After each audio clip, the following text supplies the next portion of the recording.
relationship. We keep each other in check. When he's angry, I calm him down. When I'm angry, he calms me down. I believe Andrew was a lot angrier at this. I think that the people who threw me in jail certainly didn't. They underestimated who I was. Over mine, they get cold quicker. Cold noodles in a bowl. That's the evidence against me. Really? That's what's in the official file. So the BBC, you have to understand. My slave, don't worry, I'll get her working. Do you regret using language like that? No, I don't.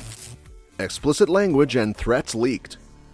Alright, let's dive into this spicy topic. Tristan, no stranger to controversy, had to face the music regarding leaked conversations that could make your grandma blush. We're talking about explicit language that would make a sailor blush, and threats that could set off all sorts of alarms. Now, Tristan isn't exactly thrilled about the spotlight on these conversations. He's owning up to the fact that, yes, those words were indeed his, and they were, well, quite explicit. Imagine a conversation between two friends, like, "I'll take you down when I see you." Now, we've all heard similar lines in movies or even among pals, right? But when those private convos hit the public stage, things get spicy. Tristan's feeling the heat because those words, taken out of context, sound like they're right out of a thriller movie script. But here's the thing. Tristan's not stoked about these conversations being out in the open. He's got this sinking feeling in his gut because he knows how easily those words can be twisted and misconstrued. Sure, they were colorful, maybe a bit wild, but they were never meant for the spotlight. It's like when you're venting to your friend about a bad day, and someone records it and plays it on the town square's speakers. Suddenly, what was a private moment turns into a headline. That's the kind of regret Tristan's feeling. It's not that he's reneging on what he said, but more like, oops, that wasn't meant for everyone's ears. Tristan's just realizing that what he thought was a private space for blowing off steam could stir up a whole tornado of misunderstanding. There's a tinge of regret in his voice because he knows how those words, taken out of their intimate context, could cause a whirlwind of chaos. It's a lesson in the power of context, really. What seems like fiery banter in private can become a flaming headline in public. So, Tristan's doing this balancing act of owning up to his words while also wishing they hadn't found their way into the limelight. It's like trying to pull back a cat that's already bolted out the door. Tough luck and a whole lot of oops. Legal allegations and doubts. Let's unpack this legal roller coaster that Tristan's been riding. Picture this. Serious charges dangling over your head like a dark cloud, but you're not exactly sure what evidence is stacking up against you. That's the high-stakes game Tristan and his brother Andrew are playing. So here's the deal. Tristan's straight up admitting that the charges on the table are no joke. They're serious with a capital S. But, and it's a big but, he's got this cloud of uncertainty hanging over his head like a rainy day in the middle of summer. He's scratching his head, wondering what evidence is really stacking up against them. It's like being accused of a crime without being handed the rule book of evidence against you. Human trafficking, my accusation. So anyone coerced, anyone forced, anyone tied up, anyone kidnapped, anyone... Like, the fact that that's the biggest thing they took from the file is actually very embarrassing. My slave, don't worry, I'll get her working. Do you regret using language like that? No, I don't. Keep the streets safe. It's very safe. However, there are certain individuals within that organization who do not care about the truth. Find it, and I But also you wouldn't don't mind know, if a man spoke that way about your daughter when she's older, you wouldn't mind? Or you wouldn't mind?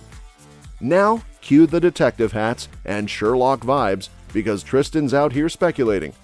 He's doing a bit of armchair analysis, wondering why the authorities suddenly decided to relax the reins a bit. I mean, imagine this. If you were accused of something big, wouldn't you expect a heavyweight dossier of evidence slapping you in the face? But Tristan's scratching his chin, wondering if there's more smoke than fire here. He's dropping hints left, right, and center, suggesting that maybe, just maybe, the authorities don't have this airtight case they're claiming. It's like when you're playing poker and someone's raising the stakes without showing their cards. Tristan's side-eyeing the situation thinking, what's the deal? Is this all they've got? It's like reading a mystery novel but missing a few chapters. Tristan's not buying into the story just yet because, hey, where's the hard evidence? Where's that smoking gun that should have been in plain sight? So, there you have it, a guy facing serious charges, feeling a bit like he's been handed a cliffhanger without the full script. He's raising an eyebrow, wondering if this whole legal show might be missing a key plot twist. Guess we'll have to wait and see if this thriller ends with a twist or a turn. provocative statements on women. When it comes to defending some eyebrow-raising comments about women's roles, Tristan's playing a bit of verbal ping-pong, trying to set the record straight. He's stepping up to the plate, pointing fingers at those who've taken his words and twisted them into something they're not. First off, let's talk context. Tristan's on a mission to clarify that these eyebrow-raising comments weren't a full picture. He's arguing that these statements about women's roles were yanked out of context, blown up like a balloon animal at a birthday party. Seen the evidence that they've allegedly raised against you, has decided to release you. The evidence against me. And there's nothing. The evidence is stupid. There's In nothing. look, chat logs where I said that my ex-girlfriend is my slave as a joke. Relationship with at the time, you know, if you say to your girlfriend, oh, come here, I'm gonna spank you. Training it. Yeah, I think it's my personality is developed, obviously.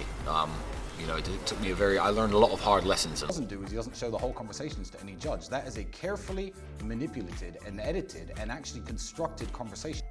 In his playbook, those statements weren't about promoting any kind of gender inequality. They were just snippets of a larger conversation, lost in translation. Tristan's batting away the label of promoting misogyny. He's out there waving the flag, shouting from the rooftops that he's not in the business of advocating for any sort of harmful or derogatory treatment towards women. In fact, he's flipping the script, emphasizing that his teachings aren't about putting women down, they're about lifting up business skills. He's playing offense by shifting the focus from those controversial snippets to the actual core of his teachings. Business, business, business. Tristan's sticking to his guns, saying, hey folks, let's not get caught up in the scandalous sound bites. It's all about teaching the ins and outs of entrepreneurship, not a handbook for questionable behavior. So, in a nutshell, Tristan's taking a stand against being misconstrued as a misogynist and wants everyone to know that his teachings aren't about promoting anything illegal or harmful. He's pointing the spotlight back on the real star of the show, education in business, not controversy about women's roles.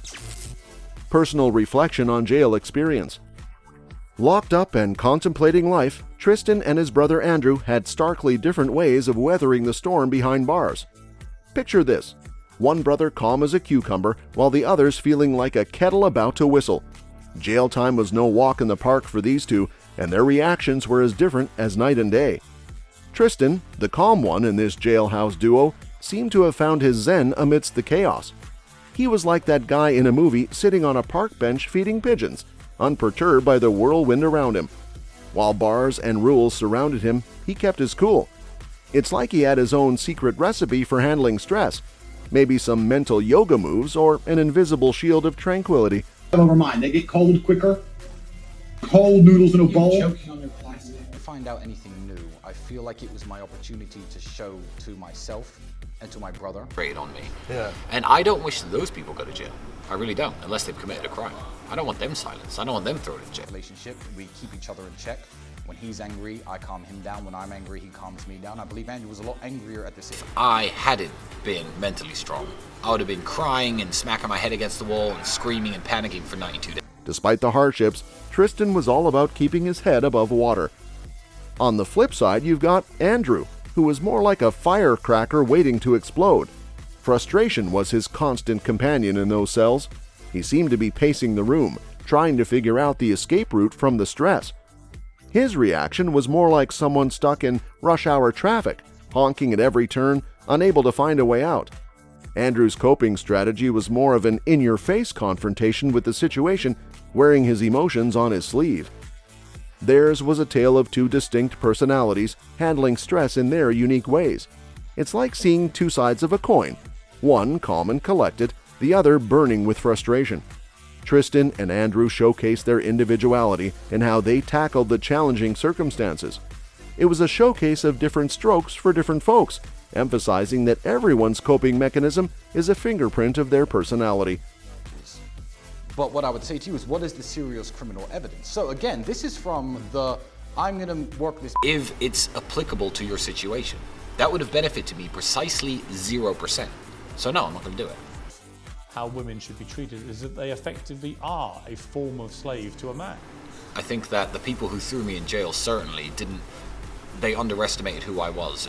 Women shouldn't work and be taken care of, etc. It actually took me back about 12 or 13 years. influence and misrepresentation. Let's unravel this web of influence and the cloud of misconception surrounding Tristan and his brother's public image. Picture this. They're in the spotlight, and everyone's got something to say about their influence on young minds. But are they really the puppeteers of influence, or is there more to the story? First off, Tristan's waving the flag of denial against claims that they're the sole influencers painting the canvas of young minds. It's like saying they've been handed the lead role in a movie they didn't audition for. He's arguing that they're just one set of voices in a sea of influencers. It's not a one-man show, there are more players on this stage. Then comes the juicy part, the gap between perception and reality. Tristan's pointing fingers at the misconception circus, saying, "Hey folks, what you see isn't always the whole picture." That is a fair exchange of value. Right. Where I'm publicly telling people, I've been there. That's the evidence against me. Really? That's what's in the official file. So the BBC, you have to understand, it's just people who don't understand the frame of being a top tier guy. But there's absolutely nothing wrong with being nice. Every single part of my life, they make this indictment saying this is why Tristan's guilty. And the BBC get their hands on it. He's trying to pull back the curtain to reveal that beyond the controversial statements lies a canvas painted with positive strokes. Sure, they've had their moments under the spotlight for all the wrong reasons, but Tristan's highlighting the colors beyond those controversies. He's showcasing their positive attributes, the successes that often get overshadowed by the headline-grabbing controversies. It's like having a really good cake covered in some bad frosting, but everyone's only focused on the icing. Tristan's arguing that their teachings and influence extend beyond the hot-button issues. It's not just about those eyebrow-raising statements. There's more depth to their story. They're not just characters confined to the controversies. They're multifaceted individuals with a range of experiences and contributions beyond the sensationalized headlines. That's all for this video, folks. See you next time.